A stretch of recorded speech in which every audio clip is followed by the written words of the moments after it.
What is up, Janksters? It's your boy Graham, also known as HamHawks42 on the internet, and today we are discussing Elesh Norn. And much like when I did my Ginger Taxis review, there's no subtitle. The name of this card is Elesh Norn. That is it, which will make it difficult to search. Well, not difficult, but not as super convenient to search as many other more specific names. But Elesh Norn is here as one of the mythic praetors in March of the Machine. We've seen, a number of them at this point have been spoiled, so we know this is a cycle. We're getting all 5, presumably, and that's pretty cool. So, Elesh Norn, what does Mom do? What's her deal? So, legendary creature, Phyrexian Praetor, for 2 white, for a 3/5 with vigilance. Whenever a source an opponent control deals damage to you or a permanent you control, that source's controller loses 2 life unless they pay 1. This is a really fun twist on a Ghostly Prison style effect. So if you're not familiar, Ghostly Prison and Propaganda are effects out there, they're enchantments that prevent your opponent from attacking you unless they pay 2 for each attacking creature. So if they want to swing at you for 5 with 5 things, they need to pay 10 mana for all 5 in order to be declared attackers, like before they can even get that far. Now in the case of Elesh Norn, they can be declared as attackers, and there's only attacks if they hit you. So the way that this works is when a creature, so if I'm the controller of Elesh Norn, my opponent attacks me for one reason or another, I don't block that creature, it strikes me for 1, a trigger is going to go on the stack, and this is the moment where Arena is going to ask you, do you take action? And the question is going to be, do you pay 1 or do you lose 2 life? You will lose 2 life if you do nothing, but you could pay 1 to prevent that life loss. So, and that's for each creature. So, and on top of that, it also affects burn spells. So if your opponent attempts to lightning strike your face, it'll successfully resolve. I mean, unless you intervene in another way, but they'll deal 3 damage to you, and then they lose 2 life, or they have to pay 1. I like that. I think that's pretty cool. It creates the dynamic that you end up in a lot of the times in like the mid game, especially against like more mid-rangey or aggressive decks. You find yourself doing that combat math where it's like, okay, who can I block? Who can I not block? What can I let through? What can I not let through?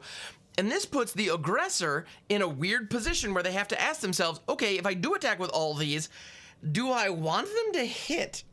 You know, because then all of a sudden I'm going to have all these triggers to deal with. So if your opponent's going wide, this is a great way to shut them down, or at least make them think twice before attacking you.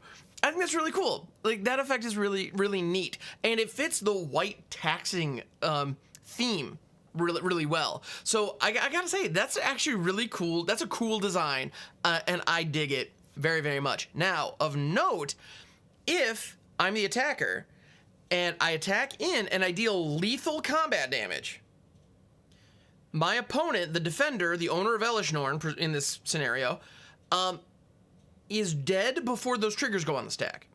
And as a result, I don't lose any life whatsoever, and I'm fine. So if you kill the Elesh Norn controller prior to the triggers hitting the stack, then you're fine. No harm, no foul. You don't lose any life. And I mean, in a 1v1 game, whatever. But in Commander or any other multiplayer format, just be aware that that's going to result in your life total will be unchanged as a result of this when you knock a player out.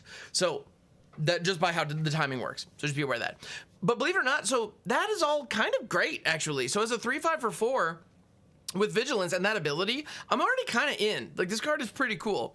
But wait, there's more. You can also pay 2 and a white, sacrifice 3 other creatures, exile Elesh Norn, then return it to the battlefield transformed under its owner's control. Activate only as a sorcery. So we're going to flip it over and take a look at what it is on the backside. Spoiler warning, it's a saga, much like Ginger Taxis and all the Praetors. So there's that. But note that it says exile Elesh Norn, then return it to the battlefield transformed. So in this case, if there's any like status effects on Elesh Norn, if there are any scenarios like, you know, if you reanimated Elesh Norn with an effect that says, like, if she'd go to the graveyard, exile her instead, that would fall off. If an opponent puts, like, a pacifism style aura on this, it would fall off the moment she is exiled. So be aware of that.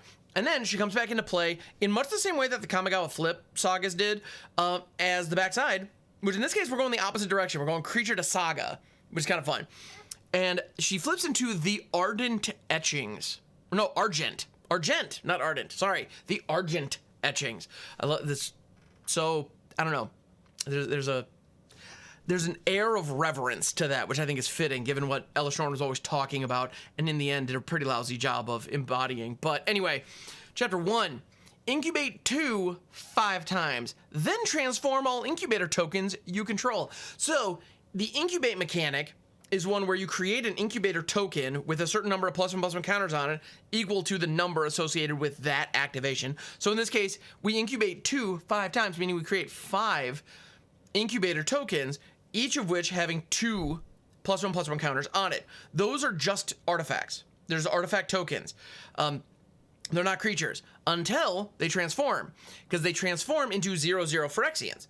So all of a sudden you now have 0/0 Phyrexian artifact creatures that have 2 +1/+1 counters on them. So this creates 10 power and toughness across 5 bodies by itself. And if you have other incubation synergies, then great. Like those will flip too. So that's pretty darn cool. Chapter 2, creatures you control get +1/+1 and gain double strike until end of turn. Double strike is an incredibly powerful keyword. That, you know, if you haven't had to tangle with double strikers, man, you're missing out. It's a good time, not gonna lie. So yeah, so in this case, turning all those 2/2s all of a sudden into 3/3s until end of turn with double strike, that's a big deal. Your opponent has a lot to tangle with there. So that's something. And then Chapter 3, destroy all other permanents except for artifacts, lands, and Phyrexians. Exile the Argent Etchings, then return it to the battlefield. And it would return to the battlefield face up as Elesh Norn. So you wipe the board of all non-Phyrexians and non-artifacts. So artifacts are untouched. But if your opponent has any creatures that are not Phyrexians and not artifacts, they're gone. Just poof. And then on top of that, it's all of their permanents. So if they have any enchantments lying around, tough luck, those are gone. If they've got, I don't know, the amount of stuff here is great. Note also the wording. It says destroy all other permanents. Therefore, it's not counting itself, because that would get kind of goofy and unfortunate, actually. So yeah, that's pretty great. But that's universal. So the decks that I want to put this in are going to lean heavily on artifact creatures or Phyrexians specifically. That way, if I do manage to do the thing, like that's, so with all these Praetors, if we do manage to do the thing, I want the effect to be in my favor. So I'm going to build my deck with that in mind. With all these Praetors, we have an aggressively costed creature that is fine on the front phase, that often has some cool abilities, and then they flip. You have to jump through a fair number of hoops that, to be clear, it is difficult to pull off.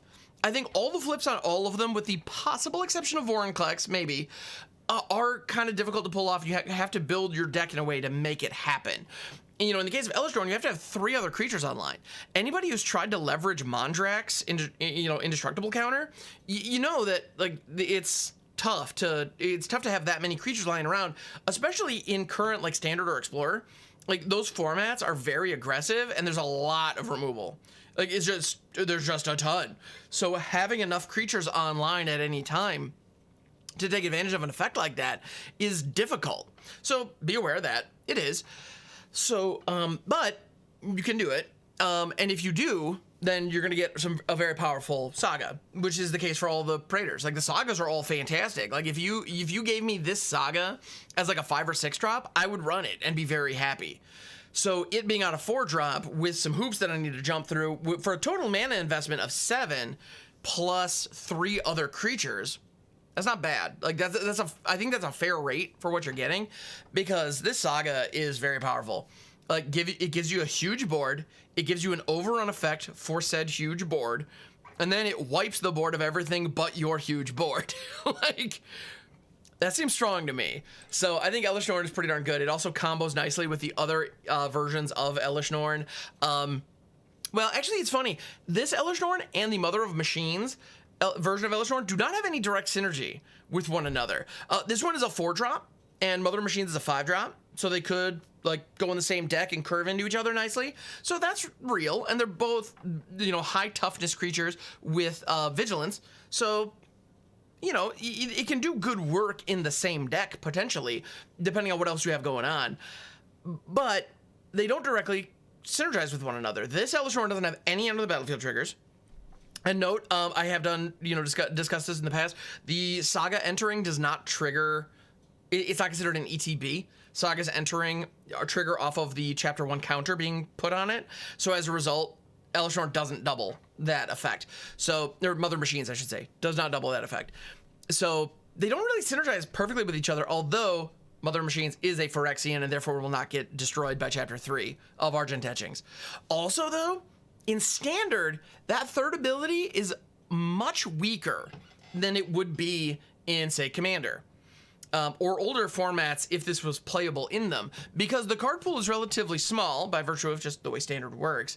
And with All Will Be One and March of the Machines, being such large portions of the card pool right now, it's a good percentage of the cards legal, there are going to be a lot of Phyrexian creatures running around. And it's not uncommon with Brothers War as well to see a lot of artifact creatures see play in certain decks as well. So, like, yes, this wrecks your Fables and whatnot, but, like, in a lot of cases, like, the Phyrexian creature type is very common. And, this doesn't break your opponent's Bank Busters and or their Phyrexian Flesh Gorgers, that kind of thing, or Steel Seraphs, which has been seeing quite a bit of play recently. So, be aware of that. It's not going to be the cleanest board wipe out there, but it can help clean up a little bit extra. Although, and to be fair, this is not going to completely blow your opponent out in many circumstances. But in many circumstances, Chapter 3 will give you a strong competitive edge against what your opponent's doing by breaking a part of their game plan, probably. In many situations, anyway.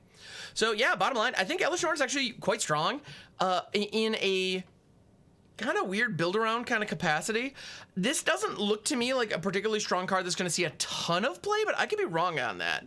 I could definitely be wrong on that. Mono White right now is in a very good spot in Standard, so we might see this play as like a 2-of in some of those white mid-range lists. It's possible. Also, the fact that Mites are great sack fodder for Elesh Norn's ability to flip her over is pretty great. So I think that's legit as well. So yeah, if you have a Skrelv's Hive list that's already trying to like leverage Mondrak and that kind of thing, consider putting this Elesh Norn in the mix. Because if you White Sun's Twilight into this Elesh Norn, you're going to be doing some work and it's going to be pretty good. So just an idea. Anyway, thanks so much for checking out this edition of the Overthinking MTG podcast. I appreciate it very, very much. Please, follow on whatever podcast app is your preference for Overthinking MTG, or hit the like and subscribe if you're on the YouTube channel. So thank you so much. I'll catch you on the next one.